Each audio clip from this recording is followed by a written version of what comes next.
What's up, Ram fans? Welcome back to another week of Cam's Corner. I'm your host, as always, Cameron Evig. I know we're only a few weeks into conference play, but CSU football is first in the Mountain West standings right now. Who would have seen that one coming after a 1-2 start? You know what they have to do to stay atop that Mountain Division. Plus, NBA season tip-off is less than 1 week away. How will the Denver Nuggets fare in what seems to be an always stacked Western Conference? I'll let you know what I think. All that and more starting on Cam's Corner right now.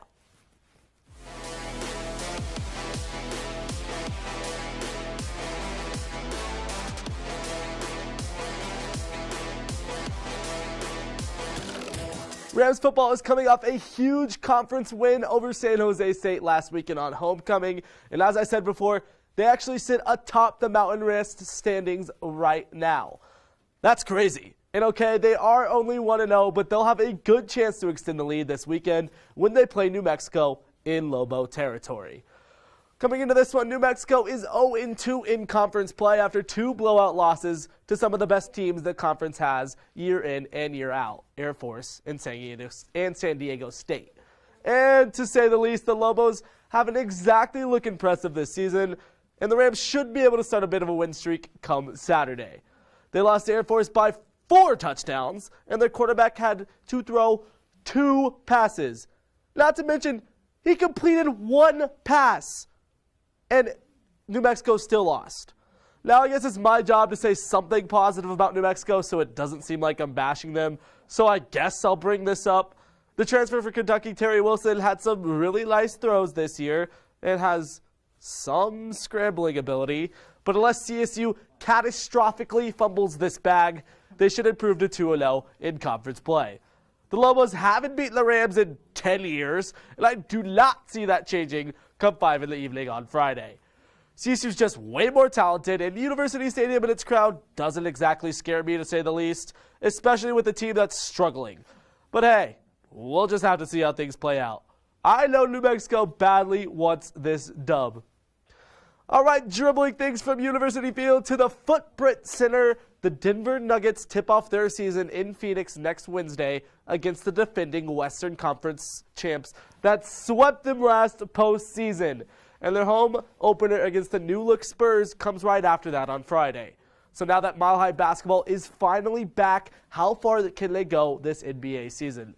It has to be farther than the second round of the playoffs, right? Well, going into the year without their second option, Jamal Murray, is going to be a tough obstacle in the way of Denver's path to a championship. But with or without Murray, there's still a lot of hope for this team to make a deep playoff run. Monte Morris should fill in that point guard spot just fine. And hey, Bones Highland has looked really good in the small sample size that we've gotten so far from the Nuggets 2021 first-round pick. We already know that MPJ has to play at an all-star level for the Nuggets this year, especially after that shiny new contract he got. But the key to the Nuggets team being successful is Aaron Gordon. The high-flying power forward signed a 4-year, $80 million contract to stay with the Mile High crew this offseason. But like Porter Jr., he has to produce more on offense to earn that big paycheck.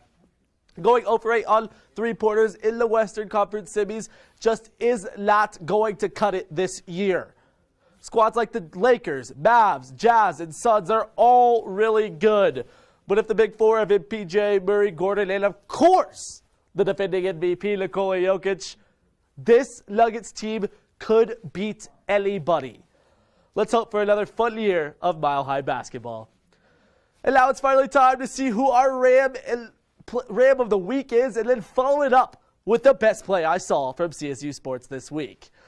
My Ram of the week this time out, making his already second appearance.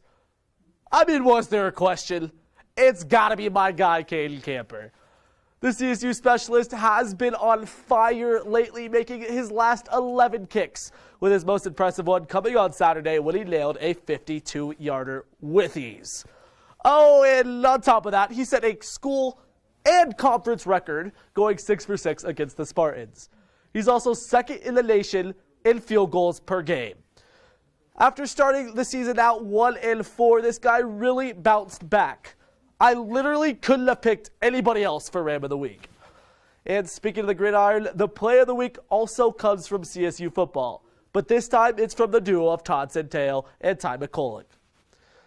Look at Centeio in the pocket. Ty McCulloch down the sideline, wide open, extending that lead, getting that touchdown necessary to win the game against San Jose State. We need a lot more of that from Todd Centeio. And well, Rams, that's all I've got for you tonight. But make sure to stick around for Tom Isaacson to give you a rundown on all of your entertainment news. You won't want to miss it. Thanks, Rams, and I'll see you next week.